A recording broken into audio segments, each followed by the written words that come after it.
मोदी जी योगी जी शादी इसलिए नहीं करते हैं क्योंकि वो बेरोजगारी को खत्म करना चाहते हैं। इसको लेकर के आपकी क्या राय है? देखिए जी, मैं पहले कहना चाहती हूँ कि ये इनको टिकट मिल कैसे गया, मैं पूछना चाहती हूँ।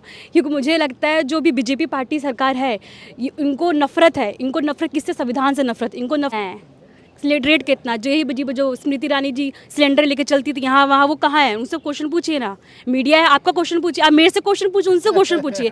कोई बार उनसे तो बेटर है। हमें चाय वाला नहीं चाहिए, हमें चाहिए जो पढ़ा लिखा बैठे, जिसको पता हो कि रोजगार का मतलब क्या होता है। जिसको एसटी वाले नेता हैं, SC ST जितना लगवाए हैं ना, रिकॉर्ड तोड़ लगवाए हैं। वो कतई नहीं जीतेंगे। कतई नहीं जीतेंगे। वो तो जीते नहीं थे, वो जिताए गए थे। वो जिताए गए थे। बीजेपी गवर्नमेंट ने जिताया था। 300 वोट से टीराम जी जीते थे, उनको हराया गया है।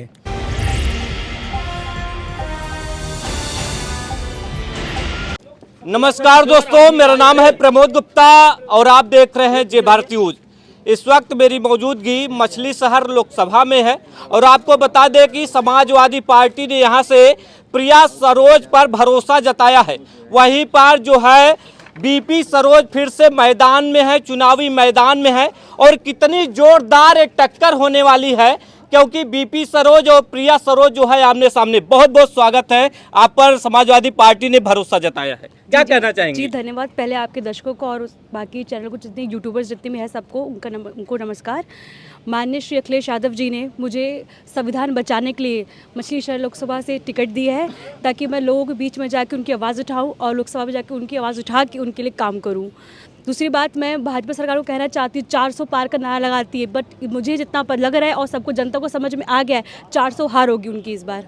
मुजफ्फरपुर में अखिलेश यादव पहुंचे थे और जो पश्चिमी छोर है वहां पर जो ठाकुरों की बगावत है, जगह जगह ठाकुर महासभा जो है लगा करके ये कह रहे हैं कि जो ठाकुर वोटर हैं वो इस बार बीजेपी को वोट नहीं करेंगे। तो क्या लग रहा है, सपा को देंगे? देखिए, मैं वकील हूँ तो मैं धर्म की राजनीति नहीं करती, ना ही मैं कोई टिप्पणी करूँगी। मैं इतना कहना चाहूँ कि मैं संविधान के साथ चलना चाहती हूँ और उनको फॉलो करती हूँ। मैं अम्बेडकर जी को फॉलो करती हूँ। बाकी जितने भी धर्म की राजनीति जितना आप बोल रही हैं सब चीज़ें, मैं इन पे रिस्पेक्टिवली इन चीज़ को साइडलाइन करना चाहती हूँ।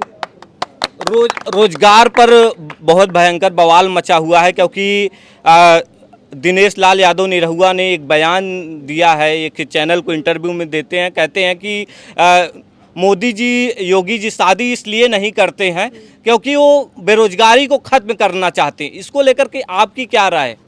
देखिए जी, मैं पहले कहना चाहती हूँ कि ये इनको टिकट मिल कैसे गया, मैं पूछना चाहती हूँ। क्योंकि मुझे लगता है जो भी बीजेपी पार्टी सरकार है, इनको नफरत है। इनको नफरत किससे? संविधान से नफरत। इनको नफरत है कि युवाओं से, इनको नफरत किसानों से नफरत, इनको नफरत है कि जो आवाज़ उठाती है उनका मुंह बंद करने का काम करती है। मैं इस बार मेरा ये मुद्दा ये रहेगा PDA का और संविधान का।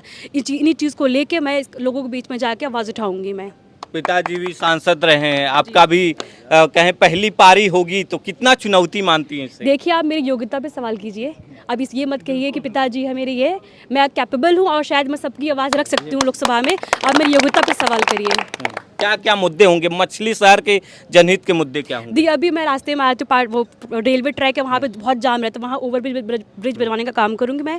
और जो महिलाओं को मैं उनको आगे रख के लोकसभा अपने जितने भी क्षेत्र में उनको थोड़ा एक्टिव करूँगी और जो युवाओं को जोड़ के अपने साथ काम करूँगी। और रोज़गार जो असली मुद्दे हैं मैं सबको जाके गली गली जाके समझाऊँगी। जब हम कोई कपड़े लेते हैं, कोई वॉशिंग मशीन, हम 10 बार पूछते हैं क्या ये सही चल रहा है, क्या ये 5 साल चलेगा?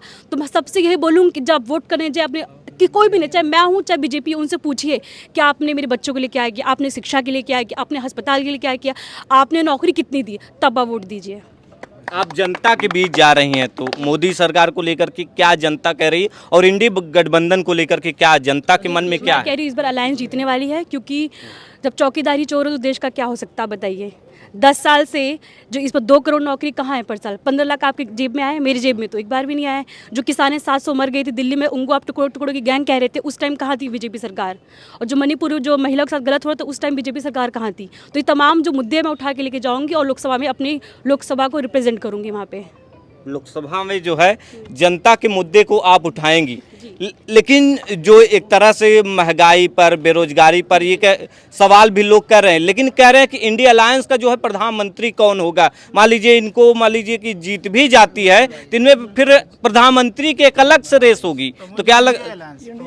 इंडिया अलायंस देखिए, बीजेपी सरकार के पास मुद्दा नहीं है, उनके पास कोई मुद्दा, उनका मुद्दा होता है कि प्रधानमंत्री कौन बनेगा। हमारे पास इतने पढ़े लिखे इतने सारे नेता है, कोई बड़े उनसे तो बेटर है। हमें चाय वाला नहीं चाहिए, हमें चाहिए जो पढ़ा लिखा बैठे, जिसको पता हो कि रोजगार का मतलब क्या होता है, जिसको पता हो कि शिक्षा का मतलब क्या होता है। तो मैं कहती हूँ हमारे पास कमी नहीं है नेताओं की, बहुत नेता जो पढ़े लिखे कांग्रेस में है, सपा में बहुत लोग, कोई बन जाएगा तो हमारे लिए सही है। बीजेपी के जो अक्सर मुद्दे होते हैं, 5 किलो राशन सरकार दे रही, किसान सम्मान निधि दे रही है, महिलाओं को जो है फ्री में गैस सिलेंडर का कनेक्शन दे रही है। सिलेंडर का रेट कितना है, रेट कितना, जो यही जो स्मृति ईरानी जी सिलेंडर लेके चलती थी यहाँ वहाँ, वो कहाँ है? उनसे क्वेश्चन पूछिए ना। मीडिया है, आपका क्वेश्चन पूछिए, आप मेरे से क्वेश्चन पूछिए, उनसे क्वेश्चन पूछिए। 10 साल उनको हो गया है, मैं तो आज आई हूँ, आप सवाल उनसे करिए। मैं अभी आई हूँ, आप उनसे सवाल करेंगे तो मुझे लगता है मीडिया जो है बहुत बड़ा रोल प्ले करेगी इस बार। संविधान बचाने का है, अगर आपने अपना काम किया तो मुझे लगता है इस बार बीजेपी सरकार मेजॉरिटी छोड़िए, उनकी 100 सीट भी नहीं आ पाएगी। राम मंदिर को लेकर के बीजेपी मुद्दे में है, क्योंकि 550 साल से राम मंदिर अधर में लटका हुआ था कि बीजेपी कहना कि उसने बनवाया है। तो इसको किस तरीके से युवा इस पर भी वोट उनका करेगा? कहने का मतलब सुप्रीम कोर्ट उनके हाथ में है, सुप्रीम कोर्ट जजमेंट दिया उनके हाथ में है। आप कहने का मतलब ये कह रहे हैं कि जो जजमेंट आया उन्होंने दिलाया ये? इसका मतलब बीजेपी सरकार अपने खुद ही क्वेश्चन में घिर गई है, क्योंकि सुप्रीम कोर्ट एक बहुत इंडिपेंडेंट एजेंसी है, वो इंडिपेंडेंसी काम करती है। तो मुझे लगता है जो राम मंदिर का मुद्दा है, ये सिर्फ धर्म को लेकर राजनीति करने का मुद्दा है। इस पर रोटी सेकने का मुद्दा, रोटी सेकती ताकि लोग भूल जाए कि आपने नौकरी का वादा किया था, आपने 15 लाख का वादा किया था, आपने नोटबंदी की बात कहा था, काले धन वापस आएंगे, ताकि लोग उसी में। अब दूसरी बात है, जो गाँव में जो पढ़े लिखे नहीं है, उनको नहीं पता है कि राशन मिल रहा था, कैसे मिल राशन मिल रहा है, सरकार के पैसे में, सरकार के पास पैसे कहाँ से आते हैं, हम टैक्स देते हैं। तो लोगों को जाके समझाना है कि जो राशन मिल रहा है वो भी संविधान की देन है। तो ये मुद्दा मैं रखूंगी। बाकी मेरे लिए मंदिर मस्जिद सब मेरे बराबर है, मैं एक लॉयर हूँ, तो मेरे लिए कोई मुद्दा मंदिर मस्जिद नहीं है। मैं हर जगह जाती हूँ, मस्जिद भी जाऊँगी, मंदिर भी जाऊँगी, कृष्ण हर जगह जाऊँगी मैं। अखिलेश यादव मंदिर नहीं पहुंचे तो उन पर बड़ा सवाल हुआ था। वो सवाल नहीं हुआ, वो बीजेपी की राजनीति है, ताकि वो, अब देखिए वो मंदिर है, वो चाहे जब जाए, जिसके जब मर्जी जब जाए, उनके कहने पर तो जाएंगे नहीं हम। जनता भी है, लोग प्रचार में साथ साथ चल रहे हैं। आप लोग प्रचार में क्या माहौल लग रहा है, क्या कह रहे हैं लोग आप लोगों से? बहुत अच्छा माहौल है, चुनाव हमारा निकल रहा है अच्छे वोटों से, 1 लाख वोट से जीतेंगे हम लोग चुनाव। बीपी सरोज यहाँ से सांसद हैं, तो लग रहा है कि काम किए होंगे ना। वो तो ST वाले नेता हैं, SC जितना लगवाए हैं ना, रिकॉर्ड तोड़ लगवाए हैं। वो कतई नहीं जीतेंगे, कतई नहीं जीतेंगे। वो तो जीते नहीं थे, वो जिताए गए थे। बीजेपी गवर्नमेंट ने जिताया था, 300 वोट से टीराम जी जीते थे, उनको हराया गया था। जी। अच्छा, जनता के बीच में आप लोग भी पहुंच रहे हो, तो क्या कह रही जनता के मन में क्या है? जनता के मन में जो है, आपसे बेटर कोई नहीं जान सकता, लेकिन यह है कि आप वो आवाज़ नहीं कहेंगे।